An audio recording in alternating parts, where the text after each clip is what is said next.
She's been on TV. She's been on Zoom. She's been everywhere but here. So we knew we needed to get her here. So help me welcome to the show, Miss Gardite Fougy. What's up, Gardite? Hey, what's up? Hello, everyone. What's How's going everyone on? doing?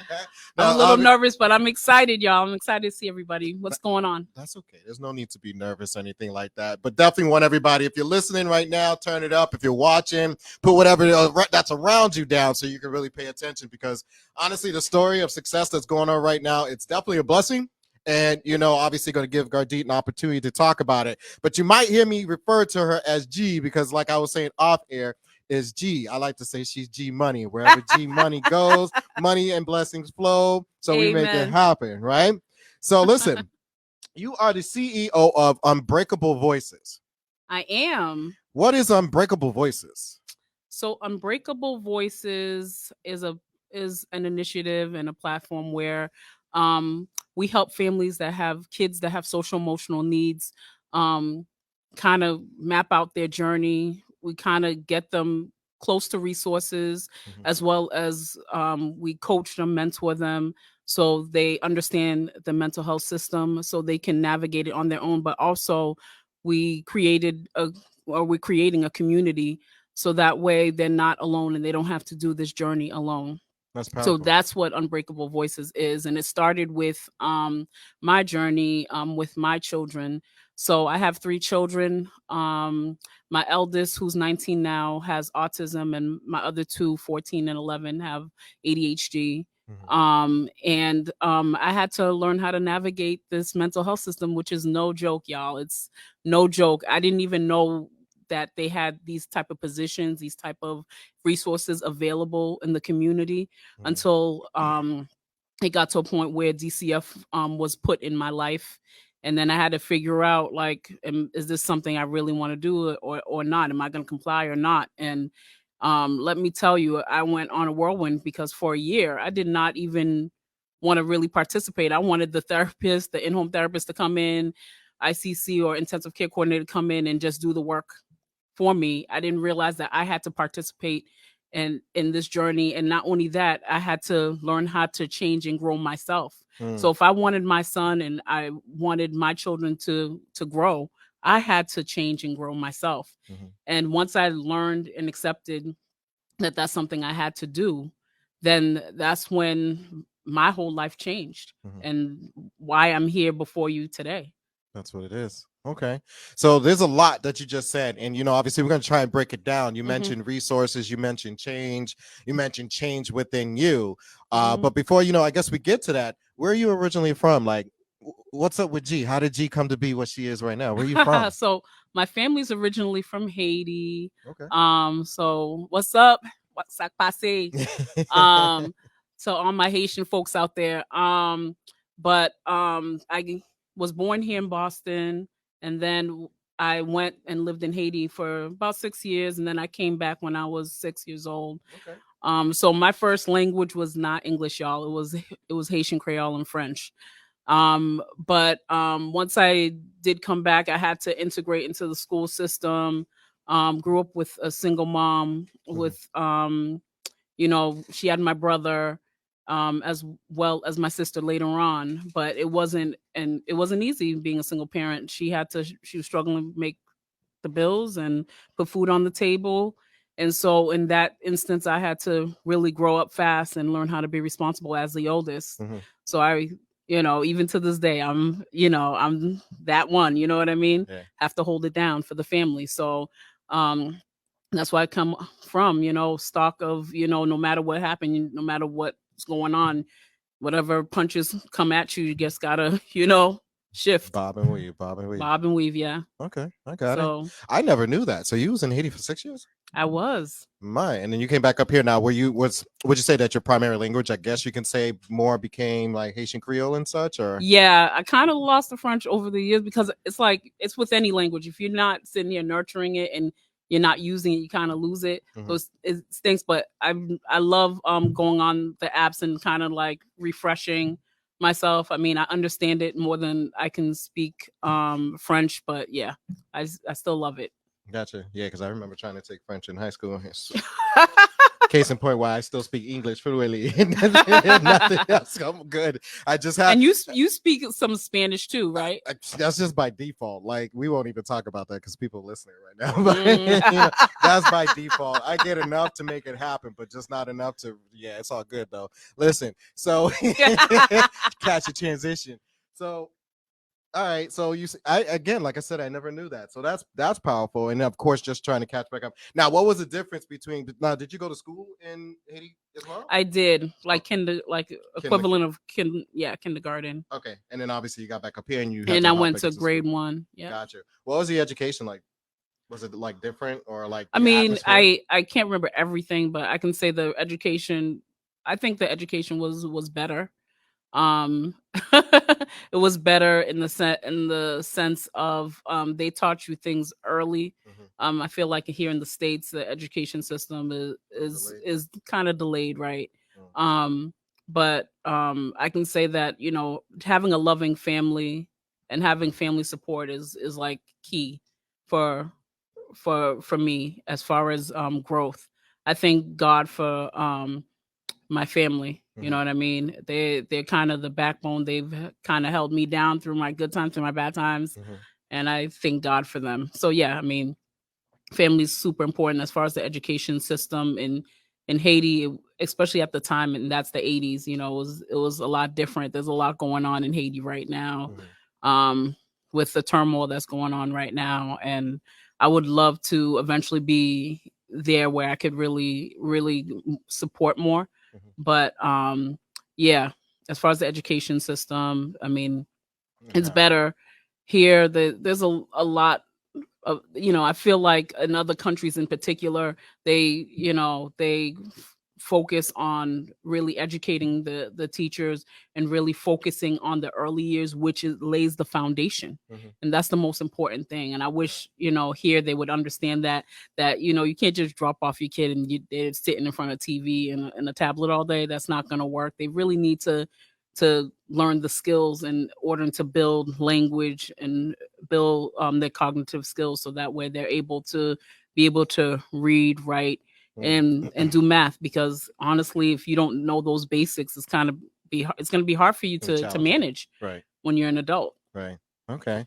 So, when you think about that, what were some of the changes that you had to make, like when you came, from Haiti back over to, the States here, I guess you can say, if you remember that age, or as you I do remember vividly that age. I think the language, I was very, very quiet because it was scary going from yes. Miss Unbreakable Voices was quiet. Oh man. I was extremely quiet. I was very shy, and I was very quiet to a point where they thought I was mute because I didn't speak. And I think it was just the culture shock going from like literally the countryside with goats and animals, and then you're going to skyscrapers. What I'm saying? It's a huge transition. It's a huge shell shock, and I think it was scary, but I kind of pushed through it, made friends, slowly but surely made friends, and I learned the system, and I kept going forward. That's what it is. Now, you mentioned mom, and of course, single parent household. Yeah. With the changes that you had to make, what were some of the changes that you saw kind of happening within your family at the time as well? When I was a kid, my mom had to work a lot. She worked like 2-3 jobs. So she'd go from one job, have food already at the table, and then probably go to another job. So it's just, and the instruction, she would give me very clear instructions of what I need to do. And I had to take care of my little brother. Shout out to Aberse. What's up? So were there ever some moments where, things probably got a little out of control? You probably had to like, Mom, I need you.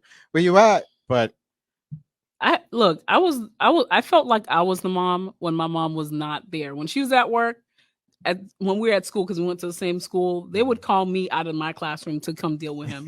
Like he was a fresh one too. He would act up, and then I would sit there. Before they call my mom, they'd call me and be like, "Oh, you have to," and I'm like, "Really?" But yeah, sometimes listen, sometimes not. Yeah. But because if my mom had to come down there, it was not over. Yeah, it was same here, same here. I have flashbacks, but it's okay. There was not a table that I could hide under enough or quickly enough. And at the time, Look, they I had used to be like a jackrabbit. I could run under tables. I could run under the bed, and my mom would be moving the bed trying to find me, and I'd be moving with the bed. I was now that's bobbing and weaving. That's how we learn, right? Yeah. We learn real quick.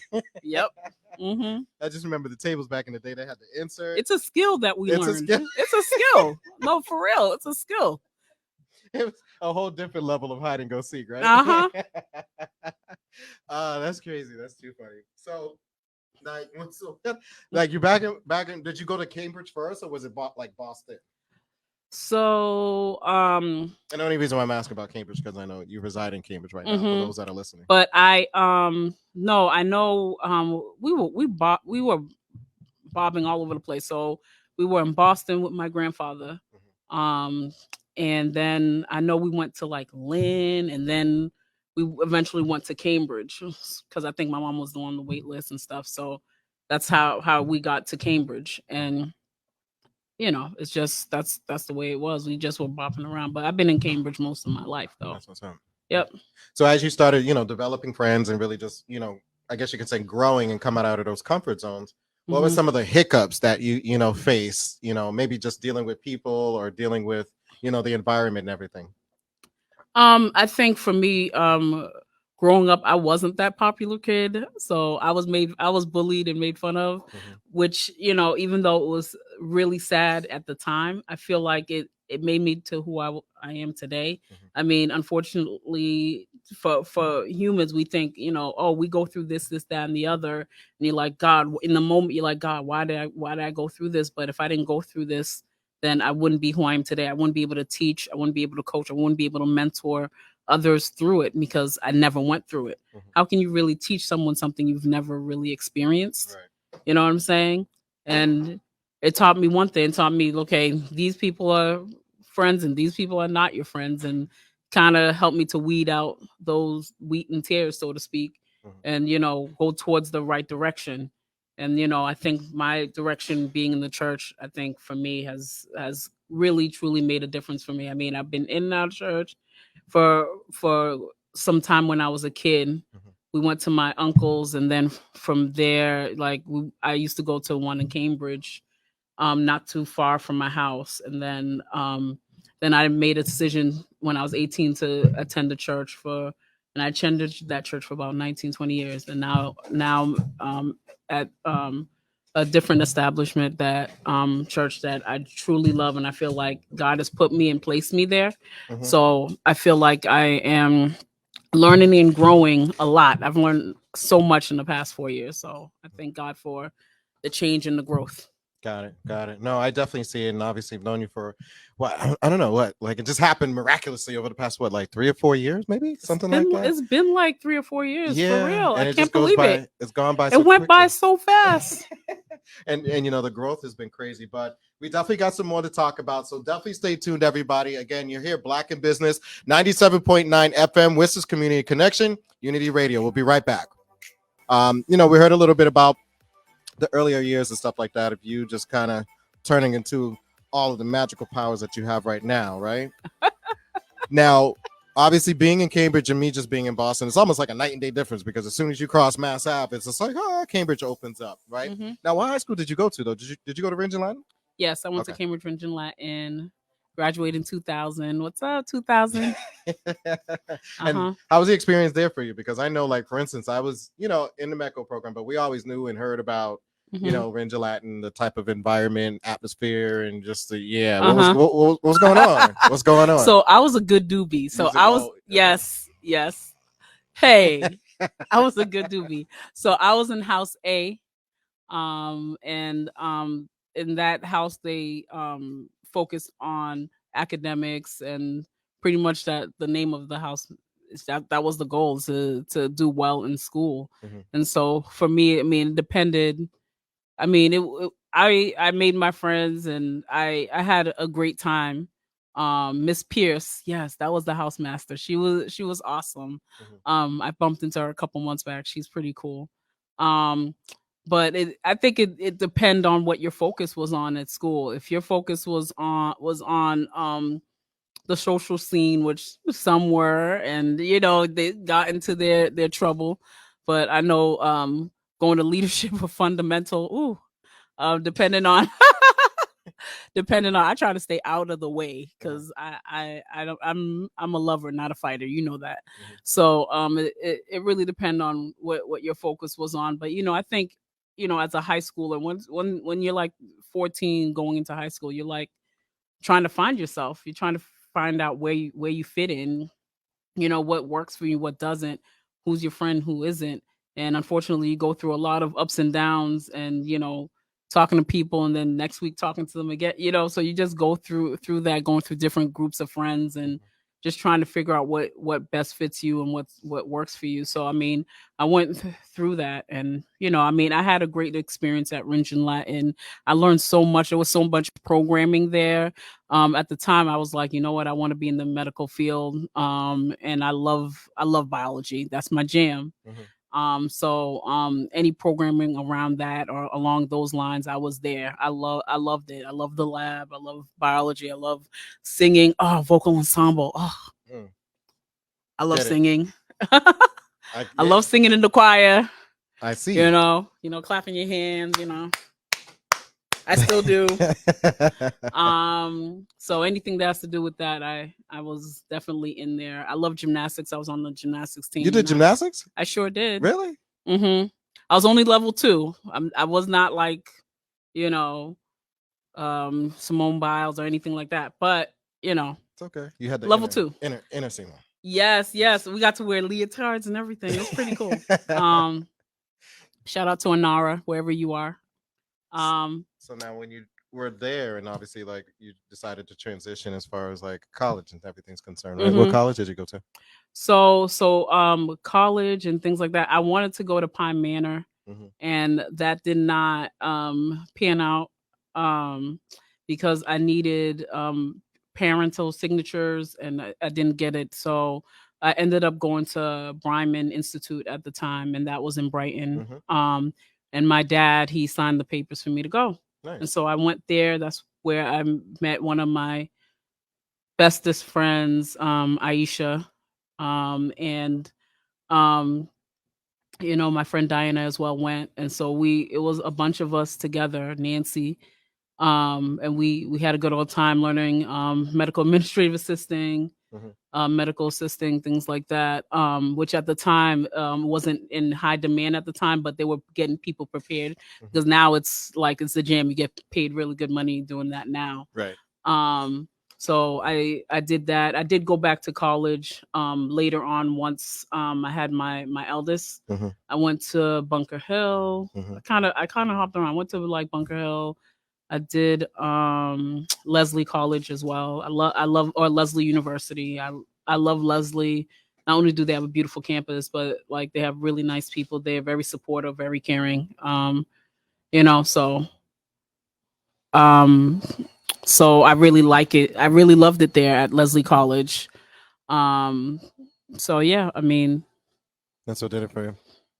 Yeah, I think what got me into the mental health portion was the fact that I had my sister. Actually, I have to go back a little bit more. My sister, who's about 25 now, she got diagnosed with autism when she was 2. Okay. And so growing up with her, I mean, when she was born, I'm not gonna lie, I was resentful because she was born when I was much older. I was like 13, 14 when she was born, and so I was like, I want to be the only girl, type of stuff. From you? Yeah, she took the attention. Mad. I'm not gonna lie, I was. God's watching me. I can't lie about it. Yeah. But she got diagnosed when she was 2, and it was really tough because I was like, wow. I mean, you never think that that will hit you or hit your family or hit close to home. You think it's other people and it's not you. And so when she got diagnosed, it hit home for us. But then her behavior started to escalate at home, to where just destruction of property, hitting, screaming, and then the self-harm, bumping her head and things like that. So she did get into special start. She had early intervention special start.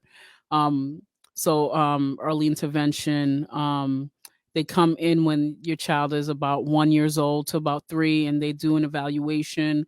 They put in like speech therapy, things of that nature. And then around 3 years old, they reevaluate to see if your child qualifies for, any special education or IEP or individual education plan. And so she did qualify. So she went in and she started getting help.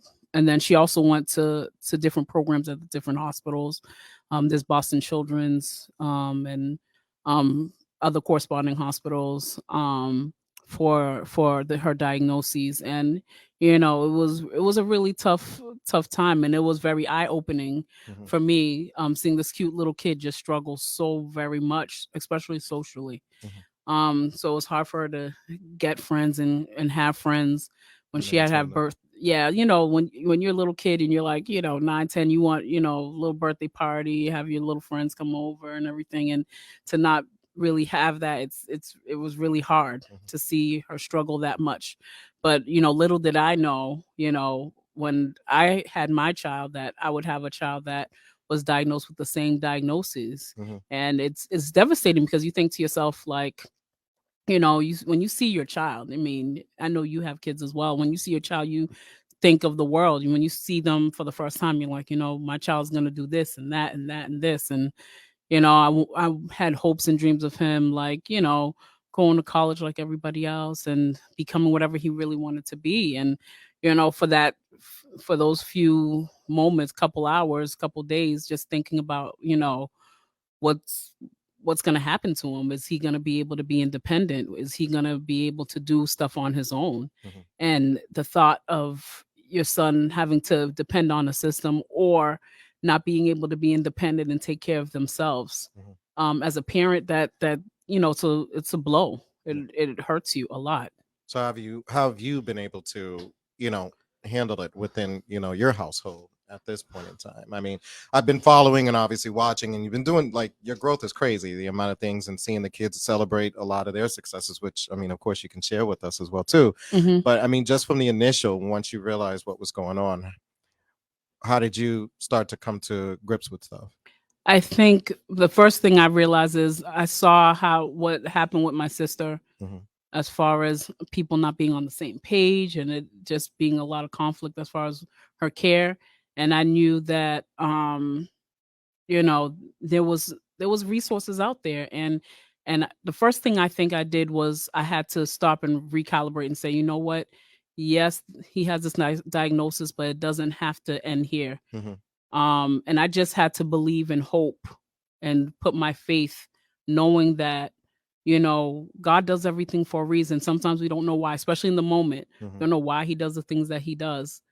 But he did it for a reason. And understanding that he had a higher purpose. And honestly, my eldest son literally saved my life, because there was points and times where I struggled myself with suicide ideation. And having him literally save my life. He gave me a reason to live. And I'm like, if he gave me reason, then I have to fight. I have to fight. If I fought before, I'm gonna fight even harder. Mhm. So I decided it's just a decision that I made, that I'm gonna fight.